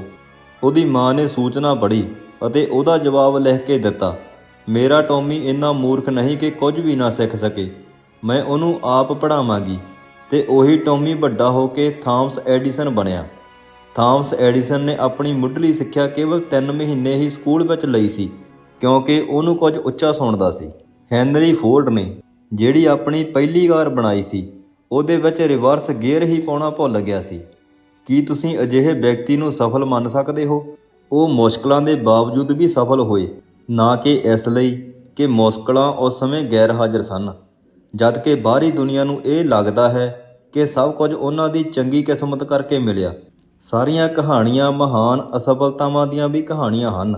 ਫਰਕ ਕੇਵਲ ਇੰਨਾ ਹੈ ਕਿ ਜਦੋਂ ਵੀ ਉਹ ਅਸਫਲ ਹੁੰਦੇ ਹਨ ਉਹ ਡਿੱਗ ਕੇ ਮੁੜ ਉੱਠ ਪੈਂਦੇ ਹਨ। ਇਸ ਨੂੰ ਅੱਗੇ ਵਧਣ ਲਈ ਅਸਫਲਤਾ ਕਹਿੰਦੇ ਹਨ, ਨਾ ਕਿ ਪਿੱਛੇ ਮੁੜਨ ਵਾਲੀ ਅਸਫਲਤਾ। ਤੁਸੀਂ ਕੁਝ ਸਿੱਖਦੇ ਹੋ ਅਤੇ ਅੱਗੇ ਵਧਦੇ ਹੋ। ਆਪਣੀ ਜ਼ਿੰਦਗੀ ਤੋਂ ਕੁਝ ਸਿੱਖੋ ਅਤੇ ਅੱਗੇ ਵਧਦੇ ਰਹੋ। 1914 ਵਿੱਚ 67 ਸਾਲ ਦੀ ਉਮਰ ਵਿੱਚ ਥਾਮਸ ਐਡੀਸਨ ਅੱਗ ਲੱਗਣ ਕਰਕੇ ਆਪਣੀ ਫੈਕਟਰੀ ਗਵਾ ਬੈਠਾ, ਜਿਹੜੀ ਕਿ ਕਈ ਕਰੋੜ ਡਾਲਰ ਦੀ ਸੀ। ਇਸ ਫੈਕਟਰੀ ਦਾ ਬੀਮਾ ਵੀ ਬਹੁਤ ਘੱਟ ਹੋਇਆ ਸੀ। ਐਡੀਸਨ, ਜਿਹੜਾ ਕਿ ਹੁਣ ਜਵਾਨ ਨਹੀਂ ਸੀ, ਉਸਨੇ ਆਪਣੀ ਉਮਰ ਭਰ ਦੀ ਕਮਾਈ ਨੂੰ ਅੱਗ ਵਿੱਚ ਜਲਦਿਆਂ ਵੇਖ ਕੇ ਕਿਹਾ, ਨੁਕਸਾਨ ਵਿੱਚ ਵੀ ਬਹੁਤ ਕੁਝ ਚੰਗਾ ਛੁਪਿਆ ਹੁੰਦਾ ਹੈ। ਸਾਡੀਆਂ ਸਾਰੀਆਂ ਗਲਤੀਆਂ ਜਲ ਕੇ ਖਤਮ ਹੋ ਗਈਆਂ। ਰੱਬ ਦਾ ਸ਼ੁਕਰ ਹੈ, ਹੁਣ ਅਸੀਂ ਨਵੇਂ ਸਿਰੇ ਤੋਂ ਸ਼ੁਰੂ ਕਰ ਸਕਦੇ ਹਾਂ। ਨੁਕਸਾਨ ਹੋਣ ਦੇ ਬਾਵਜੂਦ 3 ਹਫ਼ਤਿਆਂ ਬਾਅਦ ਐਡੀਸਨ ਨੇ ਫੋਨੋਗ੍ਰਾਫ ਦਾ ਅਵਿਸ਼ਕਾਰ ਕੀਤਾ। ਕੀ ਨਜ਼ਰੀਆ ਹੈ? ਹੇਠਾਂ ਸਫਲ ਵਿਅਕਤੀਆਂ ਦੀ ਅਸਫਲਤਾ ਦੇ ਕੁਝ ਨਮੂਨੇ ਦਿੱਤੇ ਗਏ ਹਨ। ਬਲਬ ਦੀ ਖੋਜ ਉੱਪਰ ਕੰਮ ਕਰਦੇ ਹੋਏ ਥਾਮਸ ਐਡੀਸਨ ਤਕਰੀਬਨ 10,000 ਵਾਰ ਅਸਫਲ ਹੋਇਆ ਸੀ। 40 ਸਾਲ ਦੀ ਉਮਰ ਵਿੱਚ ਹੀ ਹੈਨਰੀ ਫੋਰਡ ਦਿਵਾਲੀਆ ਹੋ ਗਏ ਸਨ। ਲੀ ਇਆਕੋਕਾ ਨੂੰ ਹੈਨਰੀ ਫੋਰਡ ਦੂਜੇ ਨੇ 54 ਸਾਲ ਦੀ ਉਮਰ ਵਿੱਚ ਨੌਕਰੀ ਤੋਂ ਕੱਢ ਦਿੱਤਾ ਸੀ। ਜਵਾਨ ਬੀਥਵਨ ਨੂੰ ਇਹ ਦੱਸਿਆ ਗਿਆ ਕਿ ਉਹਦੇ ਵਿੱਚ ਸੰਗੀਤ ਵਰਗਾ ਕੋਈ ਗੁਣ ਨਹੀਂ ਹੈ, ਪਰ ਉਹਨੇ ਦੁਨੀਆ ਨੂੰ ਆਪਣੇ ਹੀ ਕਿਸਮ ਦਾ ਸਭ ਤੋਂ ਵਧੀਆ ਸੰਗੀਤ ਦਿੱਤਾ। ਜ਼ਿੰਦਗੀ ਵਿੱਚ ਅਸਫਲਤਾਵਾਂ ਨੂੰ ਆਉਣ ਤੋਂ ਰੋਕਿਆ ਨਹੀਂ ਜਾ ਸਕਦਾ। ਇੱਕ ਅਸਫਲਤਾ ਸਾਨੂੰ ਅੱਗੇ ਲਿਜਾਣ ਵਿੱਚ ਇੱਕ ਚੱਲਣ ਸ਼ਕਤੀ ਵਾਂਗ ਕੰਮ ਕਰ ਦਿੰਦੀ ਹੈ। ਅਤੇ ਸਾਨੂੰ ਨਿਮਰ ਰਹਿਣਾ ਵੀ ਸਿਖਾਉਂਦੀ ਹੈ। ਦੁੱਖ ਵਿੱਚ ਅਸਫਲਤਾ ਉੱਪਰ ਕਾਬੂ ਪਾਉਣ ਲਈ ਹਿੰਮਤ ਅਤੇ ਵਿਸ਼ਵਾਸ ਤੁਹਾਡੀ ਮਦਦ ਕਰਦੇ ਹਨ। ਸਾਨੂੰ ਅਸਫਲਤਾ ਦੀ ਹਾਲਤ ਵਿੱਚ ਵਿਜੇਤਾ ਬਣਨ ਦੀ ਲੋੜ ਹੈ, ਨਾ ਕਿ ਉਹਦਾ ਸ਼ਿਕਾਰ ਹੋਣ ਦੀ। ਡਰ ਤੇ ਸ਼ੰਕਾ ਸਾਡੇ ਦਿਮਾਗ ਦੇ ਕੰਮ ਕਰਨ ਦੀ ਸ਼ਕਤੀ ਨੂੰ ਬੰਦ ਕਰ ਦਿੰਦੇ ਹਨ। ਹਰ ਅਸਫਲਤਾ ਤੋਂ ਬਾਅਦ ਆਪਣੇ ਆਪ ਨੂੰ ਪੁੱਛੋ, ਮੈਂ ਇਹ ਅਨੁਭਵ ਤੋਂ ਕੀ ਸਿੱਖਿਆ ਹੈ। ਇਸ ਤਰ੍ਹਾਂ ਕਰਨ ਨਾਲ ਹੀ ਤੁਸੀਂ ਰਾਹ ਦੇ ਰੋੜਿਆਂ ਉੱਪਰ ਚੜ੍ਹ ਕੇ ਹੋਰ ਉੱਚੇ ਹੋ ਜਾਂਦੇ ਹੋ। ਜੇ ਤੁਸੀਂ ਸੋਚਦੇ ਹੋ ਕਿ ਤੁਸੀਂ ਹਾਰ ਗਏ ਹੋ ਤਾਂ ਤੁਸੀਂ ਸੱਚਮੁੱਚ ਹਾਰ ਗਏ ਹੋ। ਜੇ ਤੁਸੀਂ ਸੋਚਦੇ ਹੋ ਕਿ ਤੁਸੀਂ ਕੰਮ ਕਰਨ ਦੀ ਹਿੰਮਤ ਨਹੀਂ ਰੱਖਦੇ ਤਾਂ ਸਮਝੋ ਤੁਸੀਂ ਨਹੀਂ ਰੱਖਦੇ। ਜੇ ਤੁਸੀਂ ਜਿੱਤਣਾ ਚਾਹੁੰਦੇ ਹੋ ਪਰ ਤੁਸੀਂ ਸੋਚਦੇ ਹੋ ਕਿ ਇਹ ਜਿੱਤ ਨਹੀਂ ਸਕਦੇ ਤਾਂ ਤੁਸੀਂ ਨਹੀਂ ਜਿੱਤ ਸਕਦੇ। ਜੇ ਤੁਸੀਂ ਸੋਚਦੇ ਹੋ ਕਿ ਤੁਸੀਂ ਹਾਰ ਜਾਓਗੇ ਤਾਂ ਤੁਸੀਂ ਹਾਰ ਜਾਓਗੇ। ਅਸੀਂ ਦੁਨੀਆ ਵਿੱਚ ਦੇਖਦੇ ਹਾਂ ਕਿ ਸਫਲਤਾ ਦਾ ਆਰੰਭ ਉਹਨੂੰ ਪ੍ਰਾਪਤ ਕਰਨ ਵਾਲੇ ਦੀ ਇੱਛਾ ਨਾਲ ਹੁੰਦਾ ਹੈ। ਇਹ ਸਾਰਾ ਕੁਝ ਸਾਡੇ ਦਿਮਾਗ ਦੀ ਹੀ ਇੱਕ ਅਵਸਥਾ ਹੈ। ਜੇ ਤੁਸੀਂ ਸੋਚਦੇ ਹੋ ਤਾਂ ਸੱਚਮੁੱਚ ਤੁਸੀਂ ਪਛੜ ਗਏ ਹੋ। ਤੁਹਾਨੂੰ ਉੱਪਰ ਉੱਠਣ ਲਈ ਸੋਚਣਾ ਪਵੇਗਾ। ਇਨਾਮ ਪ੍ਰਾਪਤ ਕਰਨ ਲਈ ਵੀ ਪਹਿਲਾਂ ਤੁਹਾਨੂੰ ਆਪਣੇ ਪ੍ਰਤੀ ਯਕੀਨ ਬਣਾਉਣਾ ਪਵੇਗਾ। ਜੀਵਨ ਦੀ ਲੜਾਈ ਤੇਜ਼ ਅਤੇ ਮਜ਼ਬੂਤ ਲੋਕ ਹੀ ਨਹੀਂ ਜਿੱਤਦੇ, ਬਲਕਿ ਉਹ ਆਦਮੀ ਜਿੱਤਦਾ ਹੈ ਜਿਹੜਾ ਛੇਤੀ ਜਾਂ ਦੇਰ ਨਾਲ ਇਹ ਵਿਸ਼ਵਾਸ ਰੱਖਦਾ ਹੈ ਕਿ ਉਹ ਜਿੱਤ ਜਾਵੇਗਾ। ਸਭ ਤੋਂ ਵੱਡਾ ਤੋਹਫਾ ਇਸ ਦੁਨੀਆ ਵਿੱਚ ਸਾਰੇ ਜੀਵ ਜੰਤੂਆਂ ਤੋਂ ਆਦਮੀ ਸਰੀਰਕ ਤੌਰ 'ਤੇ ਸਭ ਤੋਂ ਜ਼ਿਆਦਾ ਯੋਗਤਾਹੀਣ ਹੈ। ਉਹ ਇੱਕ ਪੰਛੀ ਦੀ ਤਰ੍ਹਾਂ ਉੱਡ ਨਹੀਂ ਸਕਦਾ, ਇੱਕ ਛੋਟੇ ਜਿਹੇ ਜੀਵ ਦੇ ਡੰਗ ਨਾਲ ਮਰ ਸਕਦਾ ਹੈ, ਇੱਕ ਤੇਂਦੂਆ ਨਹੀਂ ਬਣ ਸਕਦਾ, ਦਰਿਆਈ ਘੋੜੇ ਵਾਂਗ ਤੈਰ ਨਹੀਂ ਸਕਦਾ, ਇੱਕ ਬਾਂਦਰ ਵਾਂਗ ਦਰਖਤ 'ਤੇ ਨਹੀਂ ਚੜ੍ਹ ਸਕਦਾ। ਇਹਦੀ ਬਾਜ ਵਰਗੀ ਤੇਜ਼ ਨਜ਼ਰ ਨਹੀਂ ਹੁੰਦੀ, ਨਾ ਹੀ ਇਹਦੇ ਬਿੱਲੀ ਵਾਂਗ ਪੰਜੇ ਹੁੰਦੇ ਹਨ। ਜੇ ਇਹ ਢੰਗ ਨਾਲ ਸੋਚਿਆ ਜਾਵੇ ਤਾਂ ਸਰੀਰਕ ਤੌਰ 'ਤੇ ਆਦਮੀ ਲਾਚਾਰ ਹੁੰਦਾ ਹੈ, ਪਰ ਕੁਦਰਤ ਬੜੀ ਸਮਝਦਾਰ ਅਤੇ ਮਿਹਰਬਾਨ ਹੈ। ਉਸਨੇ ਆਦਮੀ ਨੂੰ ਸੋਚਣ ਦੀ ਯੋਗਤਾ ਦਾ ਸਭ ਤੋਂ ਵੱਡਾ ਤੋਹਫਾ ਦਿੱਤਾ ਹੈ। ਆਦਮੀ ਆਪਣੇ ਅਨੁਕੂਲ ਆਪਣੇ ਇਰਦ ਗਿਰਦ ਅਤੇ ਵਾਤਾਵਰਣ ਨੂੰ ਢਾਲ ਦਿੰਦਾ ਹੈ, ਜਦਕਿ ਜਾਨਵਰ ਨੂੰ ਆਪਣੇ ਚੁਗਿਰਦੇ ਦੀਆਂ ਪਰਿਸਥਿਤੀਆਂ ਦੇ ਅਨੁਸਾਰ ਢਲਣਾ ਪੈਂਦਾ ਹੈ। ਦੁੱਖ ਦੀ ਗੱਲ ਤਾਂ ਇਹ ਹੈ, ਬਹੁਤ ਘੱਟ ਲੋਕ ਇਸ ਮਹਾਨ ਤੋਹਫੇ ਸੋਚਣ ਦੀ ਯੋਗਤਾ ਦਾ ਪੂਰਾ ਲਾਭ ਉਠਾ ਪਾਉਂਦੇ ਹਨ। ਹਾਰੇ ਹੋਏ ਵਿਅਕਤੀ ਦੋ ਤਰ੍ਹਾਂ ਦੇ ਹੁੰਦੇ ਹਨ। ਪਹਿਲੇ ਉਹ ਜਿਹੜੇ ਕਰਦੇ ਹਨ ਪਰ ਸੋਚਦੇ ਨਹੀਂ। ਦੂਜੇ ਉਹ ਜਿਹੜੇ ਸੋਚਦੇ ਹਨ ਲੇਕਿਨ ਕੁਝ ਕਰਦੇ ਨਹੀਂ। ਸੋਚਣ ਦੀ ਯੋਗਤਾ ਦਾ ਇਸਤੇਮਾਲ ਕੀਤੇ ਬਿਨਾਂ ਜ਼ਿੰਦਗੀ ਬਿਤਾਉਣਾ ਬਹੁਤ ਹੀ ਔਖਾ ਹੈ। ਇਹ ਤਾਂ ਉਵੇਂ ਹੈ ਜਿਵੇਂ ਬਿਨਾਂ ਨਿਸ਼ਾਨੇ ਦੇ ਹੀ ਤੀਰ ਚਲਾ ਦੇਣਾ। ਜ਼ਿੰਦਗੀ ਇੱਕ ਢਾਬੇ ਵਾਂਗ ਹੈ, ਜਿੱਥੇ ਆਪਣੀ ਪਲੇਟ ਚੁੱਕੋ, ਆਪਣੀ ਪਸੰਦ ਦਾ ਖਾਣਾ ਉਸ ਵਿੱਚ ਪਾਓ ਅਤੇ ਬਿੱਲ ਅਦਾ ਕਰ ਦਿਓ। ਜੇ ਤੁਸੀਂ ਬਿੱਲ ਅਦਾ ਕਰ ਸਕਦੇ ਹੋ ਤਾਂ ਉੱਥੇ ਤੁਹਾਡੀ ਪਸੰਦ ਦੀ ਹਰ ਚੀਜ਼ ਮਿਲ ਸਕਦੀ ਹੈ। ਜੇ ਤੁਸੀਂ ਕਿਸੇ ਢਾਬੇ ਵਿੱਚ ਇਸ ਗੱਲ ਦਾ ਇੰਤਜ਼ਾਰ ਕਰੋਗੇ ਕਿ ਵੇਟਰ ਤੁਹਾਡੇ ਕੋਲ ਆ ਕੇ ਤੁਹਾਤੋਂ ਖਾਣੇ ਦਾ ਆਰਡਰ ਲਏਗਾ ਤਾਂ ਤੁਸੀਂ ਇੰਤਜ਼ਾਰ ਹੀ ਕਰਦੇ ਰਹਿ ਜਾਵੋਗੇ। ਜ਼ਿੰਦਗੀ ਵਿੱਚ ਇਸੇ ਤਰ੍ਹਾਂ ਹੀ ਹੁੰਦਾ ਹੈ। ਤੁਸੀਂ ਆਪਣੀ ਪਸੰਦ ਕਰਦੇ ਜਾਓ ਅਤੇ ਉਹਦੀ ਕੀਮਤ ਚੁਕਾਉਂਦੇ ਜਾਓ। ਜ਼ਿੰਦਗੀ ਪਸੰਦ ਕਰਨ ਅਤੇ ਸਮਝੌਤਾ ਕਰਨ ਨਾਲ ਭਰੀ ਪਈ ਹੈ। ਇਹ ਦੋਵੇਂ ਤੱਥ ਇੱਕ ਦੂਜੇ ਦੇ ਉਲਟ ਹਨ। ਜੇ ਜ਼ਿੰਦਗੀ ਵਿੱਚ ਪਸੰਦ ਕਰਨ ਨੂੰ ਪਹਿਲ ਦਿੱਤੀ ਜਾਵੇ ਤਾਂ ਫਿਰ ਸਮਝੌਤਾ ਕਰਨ ਦਾ ਤਾਂ ਪ੍ਰਸ਼ਨ ਹੀ ਨਹੀਂ ਉੱਠਦਾ। ਯਾਦ ਰੱਖੋ, ਸਮਝੌਤਾ ਕਰਨਾ ਵੀ ਇੱਕ ਚੁਣਾਵ ਹੀ ਹੈ। ਆਓ ਇਸ 'ਤੇ ਵਿਚਾਰ ਕਰੀਏ। ਜ਼ਿੰਦਗੀ ਕਿਵੇਂ ਚੁਣਾਵਾਂ ਨਾਲ ਭਰੀ ਪਈ ਹੈ। ਜਦੋਂ ਅਸੀਂ ਬਹੁਤ ਖਾ ਲੈਂਦੇ ਹਾਂ ਤਦ ਅਸੀਂ ਆਪਣੇ ਭਾਰ ਤੋਂ ਜ਼ਿਆਦਾ ਭਾਰੀ ਹੋਣਾ ਆਪ ਚੁਣਦੇ ਹਾਂ। ਜੇ ਅਸੀਂ ਜ਼ਿਆਦਾ ਸ਼ਰਾਬ ਪੀ ਲੈਂਦੇ ਹਾਂ ਤਦ ਅਸੀਂ ਆਪਣੇ ਦਿਨ ਹੋਣ 'ਤੇ ਸਿਰ ਦਰਦ ਨੂੰ ਆਪ ਚੁਣਦੇ ਹਾਂ।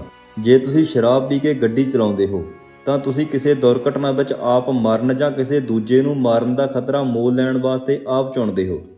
ਜੇਕਰ ਅਸੀਂ ਲੋਕਾਂ ਨਾਲ ਬੁਰਾ ਵਿਵਹਾਰ ਕਰਦੇ ਹਾਂ ਤਾਂ ਅਸੀਂ ਬਦਲੇ ਵਿੱਚ ਉਹਨਾਂ ਵੱਲੋਂ ਕੀਤੇ ਜਾਣ ਵਾਲੇ ਬੁਰੇ ਵਿਵਹਾਰ ਨੂੰ ਆਪ ਚੁਣਦੇ ਹਾਂ। ਜੇ ਅਸੀਂ ਦੂਜਿਆਂ ਬਾਰੇ ਖਿਆਲ ਨਹੀਂ ਰੱਖਦੇ ਤਾਂ ਉਹਨਾਂ ਦੁਆਰਾ ਸਾਡੇ ਪ੍ਰਤੀ ਵੀ ਖਿਆਲ ਨਾ ਰੱਖੇ ਜਾਣ ਦਾ ਚੁਣਾਵ ਅਸੀਂ ਆਪ ਕਰਦੇ ਹਾਂ। ਕਿਸੇ ਚੀਜ਼ ਨੂੰ ਚੁਣਨ ਦੇ ਕੋਈ ਨਾ ਕੋਈ ਨਤੀਜੇ ਤਾਂ ਸਾਹਮਣੇ ਆਉਣੇ ਹੀ ਹਨ। ਅਸੀਂ ਆਪਣੀ ਪਸੰਦ ਬਣਾਉਣ ਲਈ ਆਜ਼ਾਦ ਹੁੰਦੇ ਹਾਂ, ਪਰ ਜਦੋਂ ਅਸੀਂ ਕਿਸੇ ਚੀਜ਼ ਨੂੰ ਚੁਣ ਲੈਂਦੇ ਹਾਂ ਤਾਂ ਉਹ ਪਸੰਦ ਹੀ ਸਾਨੂੰ ਆਪਣੇ ਕਾਬੂ ਵਿੱਚ ਕਰ ਲੈਂਦੀ ਹੈ। ਸਾਡੇ ਸਾਰਿਆਂ ਕੋਲ ਸਮਾਨ ਮੌਕਾ ਹੁੰਦਾ ਹੈ ਕਿ ਅਸੀਂ ਅਸਮਾਨ ਬਣਾਈਏ। ਚੁਣਾਵ ਤਾਂ ਅਸੀਂ ਹੀ ਕਰਨਾ ਹੈ। ਜ਼ਿੰਦਗੀ ਦੀ ਇੱਕ ਘੁਮਿਆਰ ਨਾਲ ਤੁਲਨਾ ਕੀਤੀ ਜਾ ਸਕਦੀ ਹੈ, ਜਿਹੜਾ ਮਿੱਟੀ ਨੂੰ ਕਿਸੇ ਵੀ ਆਕਾਰ ਵਿੱਚ ਢਾਲ ਦਿੰਦਾ ਹੈ ਜਿਹੜਾ ਉਹ ਚਾਹੁੰਦਾ ਹੈ। ਠੀਕ ਉਸੇ ਤਰ੍ਹਾਂ ਅਸੀਂ ਆਪਣੀ ਜ਼ਿੰਦਗੀ ਕਿਸੇ ਵੀ ਆਕਾਰ ਵਿੱਚ ਮੋੜ ਸਕਦੇ ਹਾਂ ਜਿਨ੍ਹਾਂ ਵਿੱਚ ਅਸੀਂ ਉਹਨਾਂ ਨੂੰ ਢਾਲਣਾ ਚਾਹੁੰਦੇ ਹਾਂ। ਜ਼ਿੰਦਗੀ ਸਮਝੌਤਿਆਂ ਨਾਲ ਕਿਵੇਂ ਭਰੀ ਹੋਈ ਹੈ। ਜ਼ਿੰਦਗੀ ਕਿਸੇ ਪਾਰਟੀ ਜਾਂ ਖੁਸ਼ੀ ਦਾ ਨਾਮ ਨਹੀਂ। ਇਸ ਵਿੱਚ ਤਾਂ ਤਕਲੀਫ ਅਤੇ ਨਿਰਾਸ਼ਾ ਵੀ ਸ਼ਾਮਲ ਹਨ। ਕਈ ਵਾਰੀ ਨਾ ਸੋਚਿਆ ਜਾ ਸਕਣ ਵਾਲੀਆਂ ਗੱਲਾਂ ਵੀ ਹੋ ਜਾਂਦੀਆਂ ਹਨ। ਕਈ ਵਾਰੀ ਹਰ ਚੀਜ਼ ਉੱਪਰ ਥੱਲੇ ਹੋ ਜਾਂਦੀ ਹੈ। ਚੰਗੇ ਲੋਕਾਂ ਨਾਲ ਬੁਰੀਆਂ ਗੱਲਾਂ ਵੀ ਘਟਿਤ ਹੋ ਜਾਂਦੀਆਂ ਹਨ। ਕਈ ਚੀਜ਼ਾਂ ਸਾਡੇ ਕਾਬੂ ਤੋਂ ਬਾਹਰ ਹੁੰਦੀਆਂ ਹਨ, ਜਿਵੇਂ ਕਿ ਸਰੀਰਕ ਅਤੇ ਯੋਗਤਾ ਅਤੇ ਜਮਾਂਦਰੂ ਦੋਸ਼। ਅਸੀਂ ਆਪਣੇ ਮਾਪਿਆਂ ਨੂੰ ਆਪ ਨਹੀਂ ਚੁਣ ਸਕਦੇ ਅਤੇ ਨਾ ਹੀ ਅਸੀਂ ਆਪਣੇ ਜਨਮ ਦੀ ਪ੍ਰਸਥਿਤੀ ਦਾ ਹੀ ਚੁਣਾਵ ਕਰ ਸਕਦੇ ਹਾਂ। ਇਸ ਲਈ ਜੇ ਕਿਤੇ ਕੋਈ ਕਮੀ ਰਹਿ ਜਾਂਦੀ ਹੈ ਤਾਂ ਇਹ ਬੜੀ ਦੁੱਖ ਦੀ ਗੱਲ ਹੈ। ਪਰ ਸਾਨੂੰ ਕੀ ਕਰਨਾ ਚਾਹੀਦਾ ਹੈ? ਇੰਜ ਦੇ ਹਾਲਾਤ ਵਿੱਚ ਰੋਣਾ ਚਾਹੀਦਾ ਹੈ ਜਾਂ ਅਸੀਂ ਜੋ ਕਰ ਸਕਦੇ ਹਾਂ ਉਹ ਕਰੀਏ? ਇਹੀ ਤਾਂ ਚੁਣਾਵ ਹੈ ਜਿਹੜਾ ਸਾਨੂੰ ਕਰਨਾ ਹੈ। ਇੱਕ ਸਾਫ਼ ਦਿਨ, ਸੈਂਕੜੇ ਕਿਸ਼ਤੀਆਂ ਇੱਕ ਝੀਲ ਵਿੱਚ ਵੱਖ-ਵੱਖ ਦਿਸ਼ਾਵਾਂ ਵੱਲ ਨੂੰ ਚੱਲ ਰਹੀਆਂ ਹਨ। ਕਿਸ਼ਤੀ ਚਲਾਉਣ ਵਾਲੇ ਆਪਣੀਆਂ ਕਿਸ਼ਤੀਆਂ ਵੱਖ-ਵੱਖ ਦਿਸ਼ਾਵਾਂ ਵੱਲ ਨੂੰ ਚਲਾ ਰਹੇ ਹਨ। ਇਸ ਵਿੱਚ ਅੰਤਰ ਕੀ ਹੈ? ਇਹ ਇਸ ਗੱਲ 'ਤੇ ਨਿਰਭਰ ਕਰਦਾ ਹੈ ਕਿ ਪਾਲ ਕਿਵੇਂ ਲਗਾਏ ਗਏ ਹਨ। ਇੰਜ ਕਰਨ ਦਾ ਫੈਸਲਾ ਕਿਸ਼ਤੀ ਚਲਾਉਣ ਵਾਲਾ ਹੀ ਲੈ ਸਕਦਾ ਹੈ। ਇਹੀ ਗੱਲ ਸਾਡੀ ਜ਼ਿੰਦਗੀ 'ਤੇ ਵੀ ਲਾਗੂ ਹੁੰਦੀ ਹੈ। ਅਸੀਂ ਹਵਾ ਦੇ ਰੁੱਖ ਦਾ ਚੁਣਾਵ ਤਾਂ ਨਹੀਂ ਕਰ ਸਕਦੇ, ਪਰ ਇੰਨਾ ਜ਼ਰੂਰ ਹੈ ਕਿ ਪਾਲ ਨੂੰ ਆਪਣੀ ਮਰਜ਼ੀ ਦੇ ਨਾਲ ਲਗਾ ਸਕਦੇ ਹਾਂ। ਇਵੇਂ ਹੀ ਜ਼ਿੰਦਗੀ ਵਿੱਚ ਅਸੀਂ ਪਰਿਸਥਿਤੀਆਂ ਨੂੰ ਤਾਂ ਨਹੀਂ ਚੁਣ ਸਕਦੇ, ਪਰ ਆਪਣਾ ਨਜ਼ਰੀਆ ਤਾਂ ਜ਼ਰੂਰ ਚੁਣ ਸਕਦੇ ਹਾਂ। ਕਿਸੇ ਚੀਜ਼ ਨੂੰ ਚੁਣਨਾ ਸਾਡੇ ਉੱਪਰ ਨਿਰਭਰ ਕਰਦਾ ਹੈ, ਭਾਵੇਂ ਅਸੀਂ ਪਰਿਸਥਿਤੀਆਂ ਉੱਪਰ ਕਾਮਯਾਬੀ ਹਾਸਲ ਕਰ ਲਈਏ ਜਾਂ ਫਿਰ ਉਸ ਦੀ ਲਪੇਟ ਵਿੱਚ ਆ ਜਾਈਏ। ਸਾਡੀ ਕਿਸਮਤ ਇਸੇ ਗੱਲ ਉੱਤੇ ਨਿਰਭਰ ਕਰਦੀ ਹੈ ਕਿ ਅਸੀਂ ਸਥਿਤੀ ਵਿੱਚ ਆਪਣੇ ਆਪ ਨੂੰ ਕਿਵੇਂ ਸੰਭਾਲ ਸਕਦੇ ਹਾਂ, ਬਜਾਏ ਇਸ ਦੇ ਕਿ ਸਥਿਤੀ ਨੂੰ ਕਿਵੇਂ ਸੰਭਾਲਦੇ ਹਾਂ। ਬਾਰਿਸ਼ ਅਤੇ ਧੁੱਪ ਦੋਹਾਂ ਦੇ ਮਿਲਣ ਨਾਲ ਹੀ ਇੰਦਰਧਨੁਸ਼ ਬਣਦਾ ਹੈ। ਸਾਡੀ ਜ਼ਿੰਦਗੀ ਵੀ ਇਸੇ ਤਰ੍ਹਾਂ ਹੈ। ਇਸ ਦੇ ਵਿੱਚ ਸੁੱਖ ਅਤੇ ਦੁੱਖ ਦੋਵੇਂ ਮੌਜੂਦ ਹਨ। ਚੰਗਿਆਈਆਂ ਅਤੇ ਬੁਰਾਈਆਂ, ਹਨੇਰਾ ਅਤੇ ਰੋਸ਼ਨੀ ਦੋਵੇਂ ਹੀ ਜ਼ਿੰਦਗੀ ਦਾ ਹਿੱਸਾ ਹੁੰਦੇ ਹਨ। ਜੇ ਅਸੀਂ ਦਿੱਕਤਾਂ ਦਾ ਸਾਹਮਣਾ ਕਰ ਸਕਦੇ ਹਾਂ ਤਾਂ ਇੰਜ ਕਰਨ ਨਾਲ ਅਸੀਂ ਮਜ਼ਬੂਤ ਬਣਦੇ ਹਾਂ। ਅਸੀਂ ਆਪਣੀ ਜ਼ਿੰਦਗੀ ਵਿੱਚ ਹੋਣ ਵਾਲੀਆਂ ਸਾਰੀਆਂ ਘਟਨਾਵਾਂ ਉੱਪਰ ਤਾਂ ਕਾਬੂ ਨਹੀਂ ਪਾ ਸਕਦੇ, ਪਰ ਉਹਨਾਂ ਨਾਲ ਕਿੰਜ ਪੇਸ਼ ਆਉਣਾ ਹੈ, ਇਸ ਦਾ ਤਰੀਕਾ ਤਾਂ ਸਾਡੇ ਹੱਥ ਵਿੱਚ ਹੀ ਹੁੰਦਾ ਹੈ। ਰਿਚਾਰਡ ਬਲੈਸਨੀਡੇਜ਼ 1904 ਵਿੱਚ ਹੋਏ ਸੇਂਟ ਲੂਈਜ਼ ਵਿਸ਼ਵ ਮੇਲੇ ਵਿੱਚ ਭਾਰਤੀ ਚਾਹ ਦਾ ਪ੍ਰਚਾਰ ਕਰਨਾ ਚਾਹੁੰਦੇ ਸਨ, ਪਰ ਉਹਨਾਂ ਦਿਨਾਂ ਵਿੱਚ ਬਹੁਤ ਗਰਮੀ ਪੈ ਰਹੀ ਸੀ। ਇਸ ਕਰਕੇ ਕੋਈ ਚਾਹ ਦਾ ਨਮੂਨਾ ਤੱਕ ਨਹੀਂ ਸੀ ਲੈਣਾ ਚਾਹੁੰਦਾ। ਬਲੈਸਨੀਡੇਜ਼ ਨੇ ਦੇਖਿਆ ਕਿ ਦੂਜੇ ਪਾਸੇ ਠੰਡੇ ਪਦਾਰਥ ਕਾਫੀ ਵਿਕ ਰਹੇ ਹਨ। ਉਹਨਾਂ ਨੇ ਵੀ ਚਾਹ ਵਿੱਚ ਚੀਨੀ ਅਤੇ ਬਰਫ਼ ਪਾ ਕੇ ਇੱਕ ਠੰਡੇ ਡਰਿੰਕ ਵਾਂਗ ਵੇਚਣ ਦੀ ਯੋਜਨਾ ਬਣਾਈ। ਉਹਨਾਂ ਨੇ ਇਸ ਤਰ੍ਹਾਂ ਦਾ ਤਜਰਬਾ ਕੀਤਾ ਤਾਂ ਲੋਕਾਂ ਨੇ ਉਹਨਾਂ ਦੀ ਇਸ ਪ੍ਰਕਾਰ ਦੀ ਚਾਹ ਨੂੰ ਕਾਫੀ ਪਸੰਦ ਵੀ ਕੀਤਾ ਅਤੇ ਇੰਜ ਸਾਰੀ ਦੁਨੀਆ ਵਿੱਚ ਠੰਡੀ ਚਾਹ ਦੀ ਸ਼ੁਰੂਆਤ ਹੋ ਗਈ। ਜਦ ਕੁਝ ਗੱਲਾਂ ਗਲਤ ਹੋ ਜਾਂਦੀਆਂ ਹਨ, ਜਿਵੇਂ ਕਿ ਕਦੇ ਨਾ ਕਦੇ ਇਹ ਹੋਵੇਗਾ, ਤਦ ਅਸੀਂ ਜ਼ਿੰਮੇਵਾਰੀਆਂ ਨਾਲ ਭਰਿਆ ਹੋਇਆ ਵਿਹਾਰ ਕਰਨ ਜਾਂ ਦੁੱਖ ਨਾਲ ਭਰਿਆ ਵਿਹਾਰ ਦੋਵੇਂ ਹੀ ਕਰ ਸਕਦੇ ਹਾਂ। ਕੋਈ ਵੀ ਵਿਅਕਤੀ ਬਾਂਝਫਲ ਨਹੀਂ ਹੁੰਦਾ ਜਿਹਦੀ ਆਪਣੀ ਕੋਈ ਮਰਜ਼ੀ ਨਾ ਹੋਵੇ। ਇੱਕ ਬਾਂਝਫਲ ਆਪਣੇ ਆਪ ਇਹ ਫੈਸਲਾ ਨਹੀਂ ਕਰ ਸਕਦਾ ਕਿ ਉਹ ਵੱਡਾ ਦਰਖਤ ਬਣੇ ਜਾਂ ਕਿਸੇ ਗਲਹਿਰੀ ਦਾ ਭੋਜਨ ਬਣ ਜਾਵੇ। ਇਹ ਵਿਅਕਤੀ ਦੀ ਆਪਣੀ ਮਰਜ਼ੀ ਹੁੰਦੀ ਹੈ। ਜੇਕਰ ਕੁਦਰਤ ਨੇ ਸਾਨੂੰ ਨਿੰਬੂ ਬਖਸ਼ਿਆ ਹੈ ਤਾਂ ਇਹ ਸਾਡੀ ਪਸੰਦ ਉੱਪਰ ਨਿਰਭਰ ਕਰਦਾ ਹੈ ਕਿ ਅਸੀਂ ਆਪਣੀਆਂ ਅੱਖਾਂ ਵਿੱਚ ਪਾ ਕੇ ਹੰਝੂ ਬਹਾਈਏ ਜਾਂ ਪਾਣੀ ਵਿੱਚ ਮਿਲਾ ਕੇ ਸਕੰਜਵੀ ਬਣਾ ਕੇ ਪੀ ਲਈਏ। ਵਿਸ਼ੇਸ਼ਤਾਵਾਂ ਜਿਹੜੀਆਂ ਆਦਮੀ ਨੂੰ ਸਫਲ ਬਣਾਉਂਦੀਆਂ ਹਨ। ਇੱਛਾ ਜਾਂ ਕਾਮਨਾ। ਕਾਮਯਾਬੀ ਪ੍ਰਾਪਤ ਕਰਨ ਦੀ ਪ੍ਰੇਰਨਾ ਸਾਨੂੰ ਉਦੇਸ਼ ਨੂੰ ਹਾਸਲ ਕਰਨ ਦੀ ਗੂੜ੍ਹੀ ਸਵੈ ਇੱਛਾ ਤੋਂ ਆਉਂਦੀ ਹੈ। ਨੈਪੋਲੀਅਨ ਹਿੱਲ ਨੇ ਇੱਕ ਵਾਰੀ ਲਿਖਿਆ ਸੀ, ਇਨਸਾਨ ਜਿਹਦੇ ਬਾਰੇ ਸੋਚ ਸਕਦਾ ਹੈ ਤੇ ਜਿਹਦੇ ਵਿੱਚ ਯਕੀਨ ਰੱਖਦਾ ਹੈ, ਉਹ ਉਸ ਨੂੰ ਹਾਸਲ ਵੀ ਕਰ ਸਕਦਾ ਹੈ। ਇੱਕ ਨੌਜਵਾਨ ਮੁੰਡੇ ਨੇ ਇੱਕ ਵਾਰੀ ਸੁਕਰਾਤ ਤੋਂ ਸਫਲਤਾ ਦਾ ਰਾਜ਼ ਪੁੱਛਿਆ। ਸੁਕਰਾਤ ਨੇ ਉਸ ਨੌਜਵਾਨ ਨੂੰ ਅਗਲੀ ਸਵੇਰ ਨਦੀ ਦੇ ਤੱਟ 'ਤੇ ਮਿਲਣ ਲਈ ਕਿਹਾ। ਅਗਲੇ ਦਿਨ ਉਹ ਦੋਵੇਂ ਮਿਲੇ। ਸੁਕਰਾਤ ਨੇ ਉਸ ਨੌਜਵਾਨ ਨੂੰ ਕਿਹਾ ਕਿ ਉਹ ਉਹਦੇ ਨਾਲ ਨਦੀ ਦੇ ਅੰਦਰ ਵੱਲ ਨੂੰ ਵਧੇ। ਅੱਗੇ ਵਧਦੇ ਜਦੋਂ ਪਾਣੀ ਉਹਨਾਂ ਦੀ ਗਰਦਨ ਤੱਕ ਆ ਪਹੁੰਚਿਆ ਤਾਂ ਸੁਕਰਾਤ ਨੇ ਅਚਾਨਕ ਉਸ ਮੁੰਡੇ ਦਾ ਸਿਰ ਫੜ ਕੇ ਪਾਣੀ ਵਿੱਚ ਡੁਬੋ ਦਿੱਤਾ। ਮੁੰਡਾ ਬਾਹਰ ਨਿਕਲਣ ਵਾਸਤੇ ਤੜਫਣ ਲੱਗਾ, ਪਰ ਸੁਕਰਾਤ ਨੇ ਉਦੋਂ ਤੱਕ ਉਸ ਨੂੰ ਨਹੀਂ ਛੱਡਿਆ ਜਦ ਤੱਕ ਮੁੰਡੇ ਦਾ ਰੰਗ ਨੀਲਾ ਨਹੀਂ ਪੈਣ ਲੱਗਾ। ਸੁਕਰਾਤ ਨੇ ਜਿਵੇਂ ਉਹਦਾ ਸਿਰ ਪਾਣੀ ਤੋਂ ਬਾਹਰ ਕੱਢਿਆ ਤਾਂ ਸਭ ਤੋਂ ਪਹਿਲਾਂ ਉਸ ਮੁੰਡੇ ਨੇ ਇੱਕ ਡੂੰਘਾ ਸਾਹ ਲਿਆ। ਸੁਕਰਾਤ ਨੇ ਤਦ ਉਸ ਕੋਲੋਂ ਪੁੱਛਿਆ, ਜਦ ਤੇਰਾ ਸਿਰ ਪਾਣੀ ਦੇ ਅੰਦਰ ਸੀ ਤਾਂ ਤੂੰ ਸਭ ਤੋਂ ਜ਼ਿਆਦਾ ਕਿਸ ਚੀਜ਼ ਦੀ ਇੱਛਾ ਕੀਤੀ ਸੀ? ਮੁੰਡੇ ਨੇ ਜਵਾਬ ਦਿੱਤਾ, ਹਵਾ ਦੀ। ਸੁਕਰਾਤ ਨੇ ਜਵਾਬ ਦਿੱਤਾ, ਇਹੀ ਕਾਮਯਾਬੀ ਦਾ ਰਾਜ ਹੈ। ਸਫਲਤਾ ਦੀ ਕਾਮਨਾ ਜੇ ਉਨੀ ਹੀ ਡੂੰਘੀ ਹੋਵੇ ਜਿੰਨੀ ਕਿ ਡੁੱਬਣ ਵੇਲੇ ਹਵਾ ਦੀ ਇੱਛਾ ਹੁੰਦੀ ਹੈ। ਤਾਂ ਉਹ ਤੁਹਾਨੂੰ ਜ਼ਰੂਰ ਮਿਲੇਗੀ। ਸਫਲਤਾ ਪ੍ਰਾਪਤੀ ਦਾ ਹੋਰ ਕੋਈ ਦੂਜਾ ਰਾਜ ਨਹੀਂ। ਸਾਰੀਆਂ ਸਫਲਤਾਵਾਂ ਦੀ ਸ਼ੁਰੂਆਤ ਉਹਨਾਂ ਨੂੰ ਪੂਰਾ ਕਰਨ ਦੀ ਇੱਛਾ ਨਾਲ ਹੀ ਹੁੰਦੀ ਹੈ। ਜਿਵੇਂ ਥੋੜ੍ਹੀ ਜਿਹੀ ਅੱਗ ਜ਼ਿਆਦਾ ਗਰਮੀ ਨਹੀਂ ਦੇ ਸਕਦੀ, ਉਵੇਂ ਹੀ ਇੱਕ ਕਮਜ਼ੋਰ ਇੱਛਾ ਸ਼ਕਤੀ ਕੋਈ ਮਹਾਨ ਨਤੀਜੇ ਪੈਦਾ ਨਹੀਂ ਕਰ ਸਕਦੀ। ਵਚਨਬੱਧਤਾ ਜਾਂ ਪ੍ਰਤੀਬੱਧਤਾ। ਨਿਸ਼ਾਨਾ ਅਤੇ ਅਕਲਮੰਦੀ ਦੋ ਅਜਿਹੇ ਥੰਮ ਹਨ ਜਿਨ੍ਹਾਂ ਉੱਪਰ ਪ੍ਰਤੀਬੱਧਤਾ ਟਿਕੀ ਹੁੰਦੀ ਹੈ। ਇੱਕ ਮੈਨੇਜਰ ਦੁਆਰਾ ਆਪਣੇ ਸਟਾਫ ਨਾਲ ਕੀਤੀ ਗਈ ਇੱਕ ਗੱਲ ਤੋਂ ਸਾਫ਼ ਜ਼ਾਹਿਰ ਹੁੰਦਾ ਹੈ ਕਿ ਨਿਸ਼ਠਾ ਦਾ ਅਰਥ ਹੈ ਨੁਕਸਾਨ ਹੋਣ 'ਤੇ ਵੀ ਆਪਣੀ ਵਚਨਬੱਧਤਾ ਤੋਂ ਮੂੰਹ ਨਾ ਮੋੜਨਾ, ਅਤੇ ਅਕਲਮੰਦੀ ਜਾਂ ਸਮਝਦਾਰੀ ਦਾ ਅਰਥ ਹੈ ਇੰਝ ਮੂਰਖਤਾ ਭਰੀ ਪ੍ਰਤੀਬੱਧਤਾ ਨਾ ਕਰਨਾ। ਖੁਸ਼ਹਾਲੀ ਅਤੇ ਕਾਮਯਾਬੀ ਸਾਡੇ ਵਿਚਾਰਾਂ ਦੇ ਫੈਸਲਿਆਂ ਦਾ ਨਤੀਜਾ ਹਨ। ਇਹ ਸਾਡਾ ਆਪਣਾ ਚੁਣਾਵ ਕਰਨ ਦਾ ਫੈਸਲਾ ਹੁੰਦਾ ਹੈ ਕਿ ਅਸੀਂ ਕਿਹਨਾਂ ਵਿਚਾਰਾਂ ਨੂੰ ਆਪਣੇ ਉੱਪਰ ਹਾਵੀ ਹੋਣ ਦੇਵਾਂਗੇ। ਸਫਲਤਾ ਕੇਵਲ ਸੰਯੋਗ ਨਾਲ ਹੀ ਕਿਸੇ ਨੂੰ ਨਹੀਂ ਮਿਲਦੀ, ਸਗੋਂ ਇਸ ਵਿੱਚ ਸਾਡੇ ਦ੍ਰਿਸ਼ਟੀਕੋਣ ਦਾ ਵੀ ਪਰਿਣਾਮ ਹੁੰਦਾ ਹੈ। ਖੇਡ ਵਿੱਚ ਜਿੱਤਣ ਵਾਸਤੇ ਵਚਨਬੱਧਤਾ ਦਾ ਹੋਣਾ ਜ਼ਰੂਰੀ ਹੈ। ਜਿੱਤਣ ਵਾਸਤੇ ਖੇਡਣਾ ਅਤੇ ਨਾ ਹਾਰਨ ਵਾਸਤੇ ਖੇਡਣਾ, ਇਹਨਾਂ ਦੋਹਾਂ ਵਿੱਚ ਬਹੁਤ ਅੰਤਰ ਹੈ। ਜਦ ਅਸੀਂ ਜਿੱਤਣ ਵਾਸਤੇ ਖੇਡਦੇ ਹਾਂ ਤਦ ਅਸੀਂ ਪ੍ਰਤੀਬੱਧਤਾ ਅਤੇ ਉਤਸ਼ਾਹ ਭਰਪੂਰ ਹੋ ਕੇ ਖੇਡਦੇ ਹਾਂ, ਲੇਕਿਨ ਜਦੋਂ ਅਸੀਂ ਹਾਰ ਤੋਂ ਬਚਣ ਵਾਸਤੇ ਖੇਡਦੇ ਹਾਂ ਤਾਂ ਅਸੀਂ ਕਮਜ਼ੋਰ ਸਥਿਤੀ ਨਾਲ ਖੇਡਦੇ ਹਾਂ। ਜਦੋਂ ਅਸੀਂ ਨਾ ਹਾਰਨ ਵਾਸਤੇ ਖੇਡਦੇ ਹਾਂ ਤਦ ਅਸੀਂ ਸਫਲਤਾ ਨੂੰ ਦੂਰ ਕਰਨ ਵਾਸਤੇ ਖੇਡਦੇ ਹਾਂ। ਜਿੱਤਣਾ ਤਾਂ ਅਸੀਂ ਸਾਰੇ ਚਾਹੁੰਦੇ ਹਾਂ, ਪਰ ਸਾਡੇ ਵਿੱਚੋਂ ਬਹੁਤ ਘੱਟ ਹਨ ਜਿਹੜੇ ਉਸ ਸਫਲਤਾ ਦੀ ਕੀਮਤ ਚੁਕਾਉਣ ਵਾਸਤੇ ਤਿਆਰ ਹੁੰਦੇ ਹਨ। ਜੇਤੂ ਆਪਣੀ ਜਿੱਤ ਵਾਸਤੇ ਆਪਣੇ ਆਪ ਨੂੰ ਤਿਆਰ ਕਰਕੇ ਅਤੇ ਵਚਨਬੱਧਤਾ ਨਾਲ ਜੋੜ ਕੇ ਰੱਖਦੇ ਹਨ। ਜਿੱਤਣ ਵਾਸਤੇ ਖੇਡਣਾ ਪ੍ਰੇਰਣਾ ਦਾ ਹੀ ਨਤੀਜਾ ਹੁੰਦਾ ਹੈ, ਉੱਥੇ ਦੂਜੇ ਪਾਸੇ ਨਾ ਹਾਰਨ ਵਾਸਤੇ ਖੇਡਣਾ ਪ੍ਰੇਰਣਾ ਦੀ ਕਮੀ ਅਤੇ ਘਬਰਾਹਟ ਦਾ ਹੀ ਨਤੀਜਾ ਹੁੰਦਾ ਹੈ। ਕਦੇ ਵੀ ਆਦਰਸ਼ ਸਥਿਤੀਆਂ ਨਹੀਂ ਹੁੰਦੀਆਂ ਤੇ ਨਾ ਹੀ ਕਦੇ ਹੋਣਗੀਆਂ।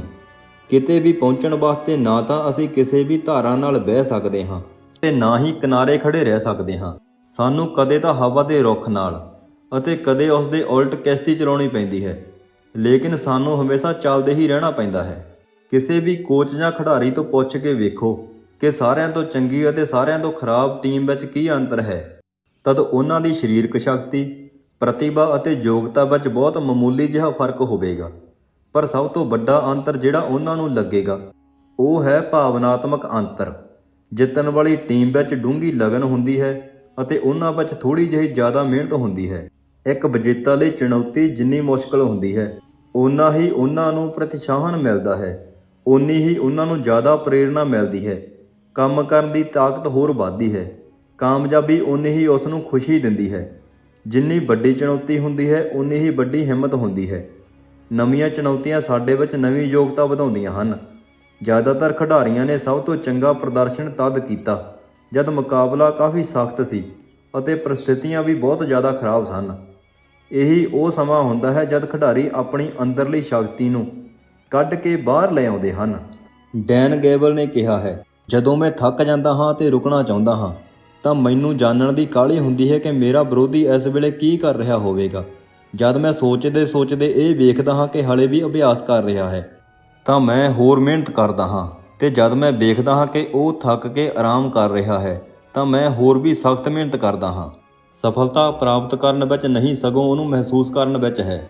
ਹਾਰ ਦੇ ਡਰ ਕਾਰਨ ਕੁਝ ਲੋਕ ਤਾਂ ਕੋਸ਼ਿਸ਼ ਹੀ ਨਹੀਂ ਕਰਦੇ ਤੇ ਨਾਲ ਹੀ ਕਿ ਕਿਤੇ ਪਿੱਛੇ ਨਾ ਰਹਿ ਜਾਈਏ, ਇਸ ਤੋਂ ਉਹ ਡਰਦੇ ਹੋਏ ਪਿੱਛੇ ਵੀ ਨਹੀਂ ਰਹਿਣਾ ਚਾਹੁੰਦੇ।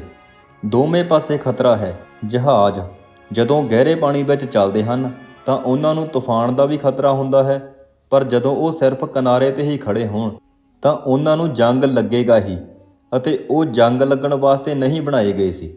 ਇਹ ਫਰਕ ਜਿੱਤਣ ਵਾਸਤੇ ਖੇਡਣ ਅਤੇ ਨਾ ਹਾਰਨ ਵਾਸਤੇ ਖੇਡਣ ਵਿੱਚ ਵੀ ਹੈ। ਕੋਈ ਵੀ ਵਿਅਕਤੀ ਵਚਨਬੱਧਤਾ ਲੈ ਕੇ ਖਤਰਾ ਵੀ ਨਾ ਲਵੇ। ਇਹ ਨਹੀਂ ਹੋ ਸਕਦਾ। ਜਿਹੜੇ ਜਿੱਤ ਵਾਸਤੇ ਖੇਡਦੇ ਹਨ ਉਹਨਾਂ ਉੱਪਰ ਓਨਾ ਹੀ ਜ਼ਿਆਦਾ ਦਬਾਅ ਹੋਵੇਗਾ ਅਤੇ ਓਨਾ ਹੀ ਉਹ ਉੱਭਰਦੇ ਹਨ, ਪਰ ਜਿਹੜੇ ਨਾ ਹਾਰਨ ਵਾਸਤੇ ਖੇਡਦੇ ਹਨ ਉਹ ਇਹ ਨਹੀਂ ਜਾਣਦੇ ਕਿ ਕਾਮਯਾਬੀ ਕਿਵੇਂ ਪ੍ਰਾਪਤ ਕੀਤੀ ਜਾਵੇ। ਜਿੰਨਾ ਵੱਡਾ ਮੁਕਾਬਲਾ ਹੁੰਦਾ ਹੈ ਓਨੇ ਹੀ ਜਿੱਤਣ ਵਾਲੇ ਵਾਸਤੇ ਖੇਡਣ ਵਾਲੇ ਜ਼ਿਆਦਾ ਤਿਆਰੀ ਕਰਦੇ ਹਨ।